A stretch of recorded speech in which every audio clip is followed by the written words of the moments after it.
Hola, j'espère que vous allez bien. Moi je suis trop contente aujourd'hui de vous retrouver pour une nouvelle vidéo. Et aujourd'hui, comme vous l'aurez vu dans le titre, ChatGPT va décider de mon entraînement. Vous allez peut-être vous dire, elle a totalement pété les plombs, qu'est-ce qu'elle raconte? En fait, étant donné que je suis une personne absolument à la ramasse, j'ai découvert l'existence de ChatGPT il y a très peu de temps. Et j'avoue que moi c'est un peu des trucs qui m'échappent et je comprends pas comment c'est possible. Voilà, je sais, c'est une intelligence artificielle, c'est des gens qui ont travaillé dessus et tout, mais je trouve ça dingue de pouvoir poser n'importe quelle question et que en gros il ait une réponse à absolument tout.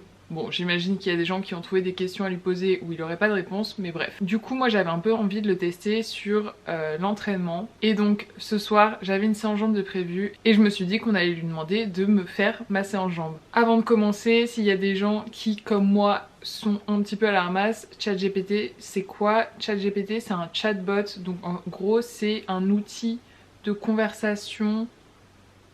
Comment ils appellent ça? J'ai déjà oublié. C'est un prototype d'agent conversationnel qui utilise l'intelligence artificielle. Donc en gros, c'est un truc où vous pouvez lui poser toutes les questions que vous voulez et il va vous répondre. Donc on va voir ce que ça vaut en termes d'entraînement. Est-ce que ça peut remplacer un coach? Donc c'est parti, je vais lui demander de me créer une séance. Et je n'arrive pas à me connecter à ChatGPT, donc déjà on voit la première limite du truc. Le truc est planté en fait, j'arrive pas. Donc bon, voilà, fin de vidéo.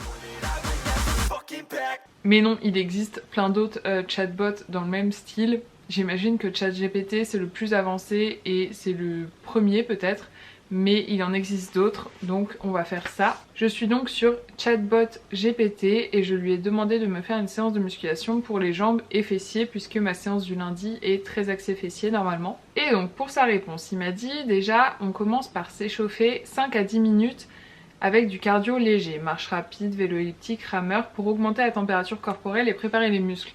Donc déjà c'est très bien puisque effectivement de 1 c'est essentiel de s'échauffer et en fait clairement un échauffement comme c'est marqué c'est d'augmenter la température corporelle, donc un petit peu de cardio à intensité modérée c'est très bien. Ensuite il nous a mis des squats, des fentes, du soulevé de terre jambes tendues, ok, des extensions de jambes, les extensions ou kickback.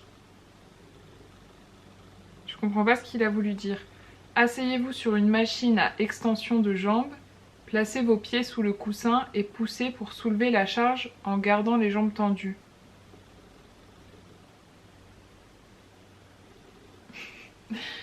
Donc là, je crois qu'il va me faire bugger. Je sais pas s'il parle d'un leg extension, mais du coup, on garde pas les jambes tendues en soi, c'est juste à la fin du mouvement il y a des jambes tendues. Ou s'il parle d'un espèce de kickback avec toujours la jambe tendue. N'hésitez pas à me dire vous dans les commentaires ce que vous comprenez. Moi je sais pas trop là. Ensuite il nous a mis du hip thrust et aïe, à la fin de notre entraînement il nous a mis des étirements. Je pense que je vous ferai prochainement une vidéo complète sur les étirements pour savoir quand les faire, pourquoi les faire, comment les faire. Et vous comprendrez ensuite pourquoi je suis pas d'accord avec ce dernier point. Ok, bah écoutez ça me semble plutôt pas mal, ça me semble plus que complet. Je sens que je vais être bien rincée après cette séance puisque c'est des gros exercices et je fais rarement tous ces exercices dans la même séance. Pour chaque exercice, à chaque fois il m'a mis 3 séries de 12 reps. Donc pourquoi pas, ok. Pourquoi pas et en même temps pourquoi. Du coup ça nous fait 1, 2, 5 exercices, 3 séries par exercice, ça nous fait 15 séries sur la séance. C'est ok. Bon bah c'est parti, on va aller s'entraîner.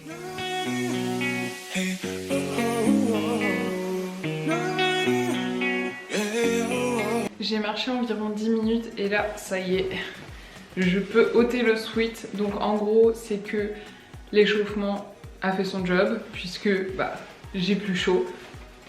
Ça peut paraître tout bête dit comme ça mais souvent on oublie un peu le but d'un échauffement à vouloir chercher des trucs hyper compliqués et en fait c'est vraiment ça le premier but de l'échauffement, c'est vous réchauffer, échauffer votre corps afin qu'il soit prêt à faire du sport. Donc si vous arrivez à la salle avec un sweat, vous bougez un peu histoire d'avoir un peu plus chaud et d'ôter une couche tout simplement de vêtements. Donc ensuite, c'était pas forcément prévu, je vous parle non, je vais vous parler en m'échauffant les poignets. Ensuite, c'était pas forcément prévu par ChatGPT, mais moi je bouge toujours un petit peu toutes mes articulations histoire de chauffer un peu partout. Je fais également un petit peu d'échauffement spécifique, c'est-à-dire que si avant je vais faire les jambes, je vais commencer à faire quelques squats à vide, quelques kickbacks. Je fais toujours aussi en général 1 à 2 petites minutes de gainage, histoire d'activer la sangle abdominale. Bref, je fais toujours un petit peu d'échauffement comme ça, même si c'est pas précisé, là pour le coup je vais le faire. Et ensuite, une autre chose qui n'est pas précisée et que je vais faire également, c'est la montée en charge. Donc je vais pas directement faire mes 3 séries de 12 reps avec ma charge de travail. Je vais d'abord faire une série barre à vide, puis je vais augmenter au fur et à mesure jusqu'à arriver à ma charge de travail. C'est essentiel aussi de faire ça, ça fait partie d'un bon échauffement. Le fait de monter progressivement sur vos exercices spécifiques, c'est hyper important. De toute façon, si vous voulez arriver vraiment à vos charges de travail, vous n'avez pas trop le choix que de faire ce genre de montée en charge. Petit truc, sachez que quand vous vous dites ok je fais 4 séries, vos 4 séries c'est pas vos séries qui montent au fur et à mesure. Vos 4 séries c'est une fois que vous êtes arrivé à votre charge de travail, là vous faites 4 séries. Parce qu'on vous voit, hein, tous les petits tricheurs qui font 4 séries en montant et du coup il y a juste la dernière série qui est vraiment à votre charge de travail. Non, c'est pas ça. Clairement, il nous faut 4 séries à la charge de travail. Bon, ici en l'occurrence c'est 3. Mais vous avez compris ce que je veux dire.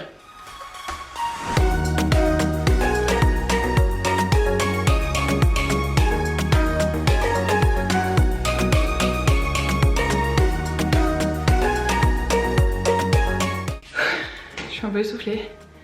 Les squats du coup c'est bon, c'est fait, j'ai fait mes 3 x 12. Vous êtes zoomé là, non?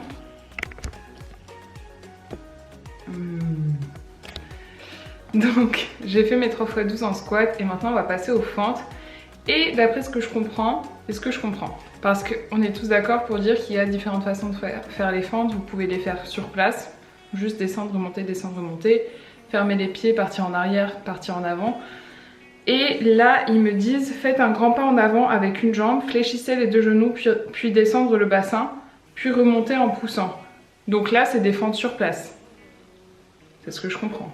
Donc on va faire ça. Perso, je vais faire avec des haltères dans les mains. Et c'est une nouvelle fois 3 x 12. Donc je sais que mon cardio va pas apprécier. Mais c'est parti.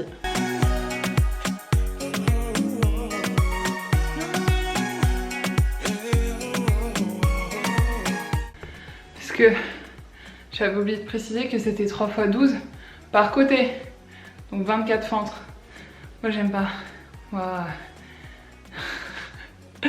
Allez, les fentes c'est fait. Maintenant on va passer au soulevé terre jambes tendues. Perso je vais le faire aux haltères et en très léger puisque ce week-end j'ai un peu trop tiré sur mes ischios. Et j'ai clairement pas envie de me faire mal pour de bon, donc je vais y aller très léger et très tranquille. Je vais souffler des fentes. Et je voulais quand même apporter une petite précision puisqu'ils disent de descendre jusqu'aux chevilles. Moi je suis pas d'accord avec ça puisque ça dépend clairement de la mobilité et de la souplesse qu'on a. Et moi je suis plutôt pour le fait de s'arrêter à mi-tibia s'il faut s'arrêter à mi-tibia. Parce que si derrière c'est pour forcer de fou sur les lombaires ou quoi et ne plus ressentir l'exo et ne plus travailler comme il faut travailler, ça ne sert à rien. Donc clairement ne vous forcez pas à descendre jusqu'en bas, c'est pas nécessaire pour un soulevé terre jambes tendues. Bon, moi là je fais vraiment une petite amplitude puisque je sens que j'ai pas intérêt à aller plus loin, que ça risque de tirer, donc je préfère faire une petite amplitude comme ça en relativement léger. Et je peux vous dire que je sens déjà bien ma chaîne postérieure. Soulevé terre adapté pour moi c'est fait, mais vous êtes de travers hein, c'est pas grave. Et maintenant on est à l'extension de jambes, donc j'ai toujours pas élucidé le mystère, mais je vais le comprendre comme j'ai envie de le comprendre. C'est-à-dire que moi de toute façon, comme c'est une séance plutôt axée fessier, je vais faire un espèce de kickback avec un élastique.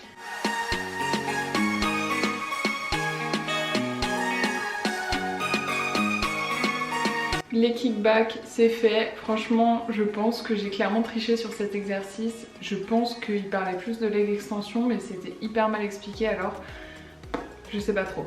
En tout cas, maintenant, on passe au dernier exercice et c'est du hip thrust.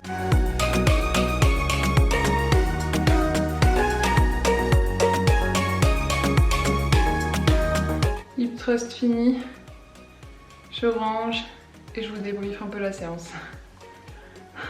Bon, je viens de terminer la séance et du coup je vais vous faire mon petit retour. C'est vraiment à chaud puisque je viens tout juste de terminer. Évidemment, j'ai pas fait les étirements qu'ils disaient de faire à la fin. Qu'est-ce que j'en ai pensé? Bah écoutez, ma foi, ça fait le taf. Clairement, là ça fait le taf. En même temps, c'est vraiment des exercices basiques, classiques et qui ont fait leur preuve, hein. Clairement, le squat, le soulevé de terre, les fentes, le hip thrust. Au niveau du volume d'entraînement, c'est ok. Maintenant, j'avoue que je serais très curieuse de tester une prog entière sur une semaine, donc n'hésitez pas à me dire dans les commentaires si ça pourrait vous intéresser. Je pense que ça pourrait être cool et ça me permettrait de voir un petit peu plus ce qu'il en est vraiment des conseils entre guillemets de ChatGPT, de voir où sont les limites ou non. Vous voyez ici, moi je connais ces exercices donc j'ai pu les faire, et encore sur l'extension de jambes j'ai un peu improvisé puisque c'était pas très clair. Mais pour un débutant c'est clairement pas suffisant. Mais ouais, en tout cas je serais très curieuse de tester une semaine complète de prog pour voir un petit peu ce que ça donne, comment ils répartissent et un petit peu le volume total d'entraînement que ça peut donner. Donc n'hésitez pas à me dire dans les commentaires si ça vous intéresse. J'avais également jeté un petit coup d'œil au niveau de la nutrition. J'avais posé une question assez large et ce que j'avais bien aimé c'est qu'il y a quand même un petit conseil en mode attention, ce n'est pas personnalisé et ce n'est pas un professionnel qui vous dit ça. Et quand vous posez des questions de santé, c'est pareil. Ils vous disent d'aller consulter un médecin et pas de vous baser sur ce qu'il vous dit. Donc ça, c'est plutôt pas mal. On va dire qu'il y a un petit peu de précautions qui sont prises puisque ce serait clairement dangereux de baser uniquement son plan d'entraînement, sa diète ou bien sa santé sur quelque chose comme ça. Voilà pour cette petite vidéo, j'espère que ça vous aura plu. J'avoue que moi c'était vraiment de la curiosité, que j'avais vraiment envie de tester. Et écoutez, ma foi, sur cette séance, je ne suis pas déçue. Si cette vidéo vous a plu, comme d'hab, n'oubliez pas de vous abonner. Vous pouvez également me rejoindre sur Insta juste ici, @eminelpcoaching. Vous pouvez mettre un petit like, un petit commentaire. Et puis moi je vous dis à la semaine prochaine.